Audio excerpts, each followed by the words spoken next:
I wanted to take a moment and share with you an experience I just had because I think it's really important that we really recognize our blessings and recognize how we let God work within us to create those doors of opportunity for blessing, but also because you are blessing the person before you, even though you don't know you are.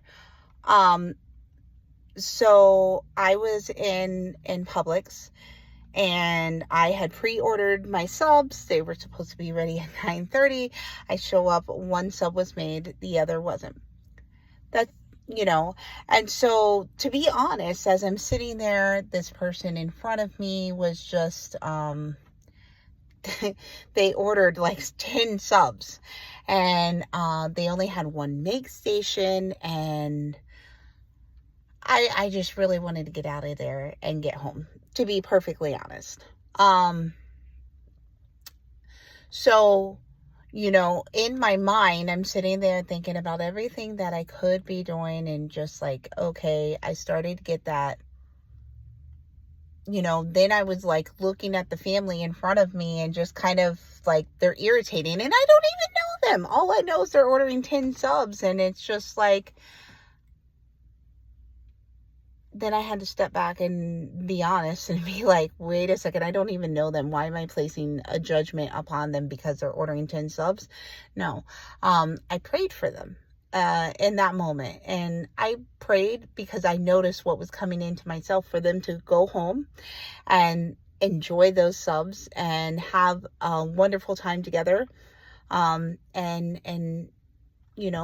hopefully maybe something as simple as subs brings them together and enjoyment. And if they have any troubles in their life, that, even though I don't know them, that I pray that God speaks into them and blesses them.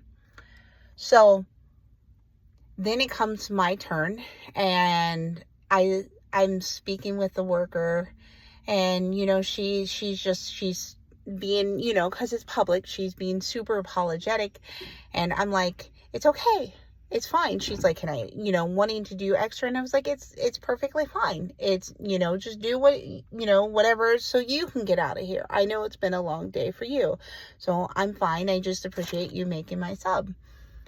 And what's so funny is I'm sitting there waiting, and I'm getting my sub, and the guy that I had spoke to before, when I first saw him, he was exhausted, he was tired, and he just didn't take notice of me when I was asking him about my sub. And you could just tell. When you see somebody and they're just exhausted, they're tired, they don't even want to be there. And so all of a sudden he comes around the corner, she's wrapping up my sub, and he's like, hey, sweetheart, did you pay for your sub online? And I was like, no. And he goes, okay, I got it. It's free. And, he blessed me. So I have dinner tonight. Um, you know, by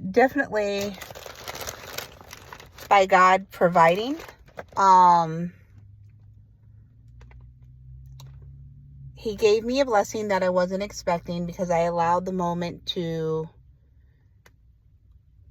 be gracious. So in Colossians 4:6, it says, be gracious in your conversation so you answer the right way. I really can soak that up, because had I allowed the enemy that was playing at works for me to sit there in resentment at the workers who maybe didn't see that receipt, resentment at that family that ordered the 10 subs, resentment for the situation. Now I'm getting home a half hour later than what I planned to get in. I completely would have never got this blessing, but also I had an opportunity to get to know a beautiful young lady that was making my sub. And maybe that moment, because that gentleman was listening to the conversation, maybe he's going home a little bit lighter, because he saw somebody that wasn't, that was being a positive light in the world when it looked pretty gloomy at that moment for him. So, It's such a powerful movement when you're able to do these little things and just live in God and just touch in the simplest ways. So if I can encourage you as you go in this week, don't expect those blessings, but just start being that blessing out there and just watch how the little things, little blessings come into your life. God bless you all. I hope this touches you guys as much as this moment has touched me. Love you.